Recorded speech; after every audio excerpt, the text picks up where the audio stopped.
What's up, ladies, and you're back again with another video, and today we're going to be reviewing Scream 6. Now, Scream 6 takes place sometime after Scream 5, and this time the setting is in New York, and all the previous characters that were in the last film, they're all like staying together in one place in an apartment. Sam Carpenter's character is now being accused of a bunch of things that she didn't do after the events of the last film due to these online forums. Her sister is kind of going on a slow downward spiral, kind of like suffering from some sort of like identity crisis per se, and the rest of the gang is there, you know, Mindy and her brother, and they're kind of like doing their own thing as well. So then things kind of get sped up after like the opening scene. I don't want to go into the opening scene because obviously it'd be going into spoilers after that, but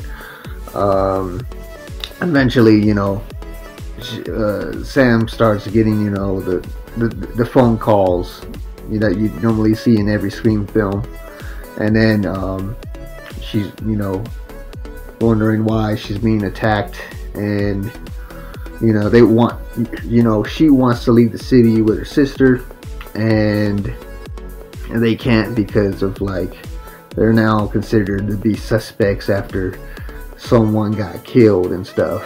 So then the body count starts to rise throughout the movie, and then eventually we get introduced to reintroduced to Kirby Reed, which the last time we saw her, she was in Scream 4, and now she's like an FBI agent. She's like an expert when it comes to like the whole Ghostface killing. So we get reintroduced to her character and what she's been up to since then, and then she kind of helps out on the case to try to figure out who's the Ghostface killer, you know, who's the one that's behind all these killings, you know. And they come up with numerous ways of using, I guess, like the New York setting to their advantage, much like you saw in the trailer with the whole subway scare scene with all the Halloween costumes and whatnot. Now, I've seen other reviews from other people on YouTube, and somewhat it's been mixed. There's some people that like this movie. There's some people that hate this movie. There's some people that say, oh, this is the worst Scream film since Scream 3. Now, I frankly don't agree with that assessment at all. I actually thought this was a pretty solid sequel. It was pretty fun. It's longer than the previous Scream films, you know, the previous installments. It's a much longer film. You know, we're going on like 2 hours or so, and you know, you start to get more of the character story background and whatnot.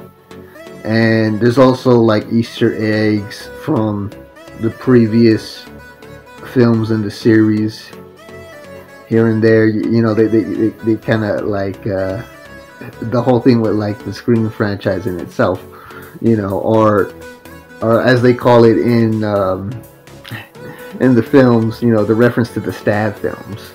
So they go into deep into that sort of thing, and then, you know, as a viewer, you're trying to figure out the motive behind, you know, who and why they are targeting Sam Carpenter and her sister, and getting to know more about like Kirby Reed and whatnot. But there are some fun moments here and there. Ghostface is very violent and very brutal in this movie compared to the last previous installments in this horror franchise. But other than that, I guess those are all the pros. One of the cons is that it doesn't offer anything, I guess, new to the franchise. But the entertainment value's there. So, you know, you'll still have a good time watching this film. It doesn't add any further context or anything new story wise, but as far as we're talking about like entertainment value, the entertainment value is there if you're looking to be entertained watching, you know, this 2-hour horror flick.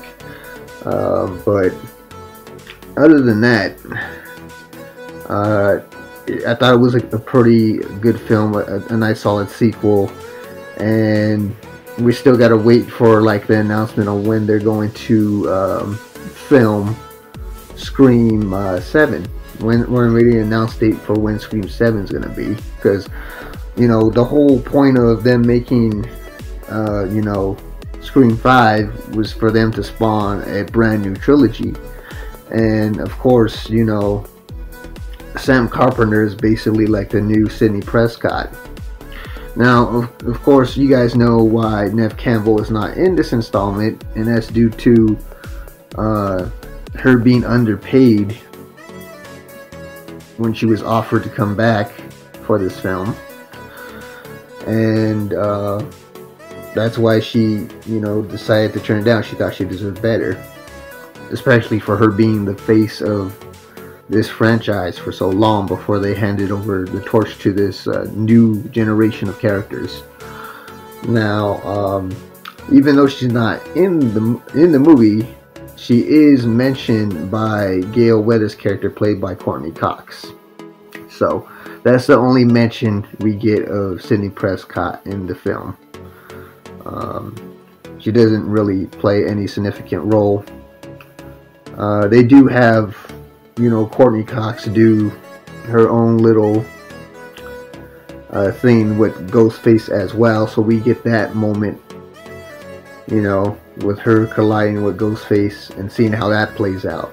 I'm not going to go into spoiler territory. I want you to watch the film itself and what you think of it, and you know, if you've already seen it already, just, you know, comment below. But other than that, you know, I thought it was overall a pretty fun film. You know, I wasn't left disappointed after I was done watching. But, you know, you can't please everybody, like I said, because there's some people that love this movie, and there's some people that don't like this movie at all. They think it's the worst one since Scream 3, but I highly disagree on that. So that's just my opinion. But if I were to give it a score on the Richter scale, I'd probably give it a 4.5 out of 5. And I highly recommend to watch it if you're a big fan of the franchise. If you're a casual viewer and you're not really into these type of films, then you might skip it. But if you're a big fan of the franchise like me, you're gonna tune in, you're gonna watch it, you're gonna buy the film once it comes out, like on DVD and Blu-ray, so you can add it to your library, you know. Or if you're a digital collector, you're gonna get that digital release once it like shows up on Movies Anywhere or Vudu, Amazon Prime, etc., etc. But this is just my 2 cents on what I thought about this film. And like I said, I had a good time watching it. That was a fun film. Like, I'd watch it again if I had the chance. But if you guys seen Scream 6, let me know, what did you guys think of it? Did you guys like it? Did you guys hate it?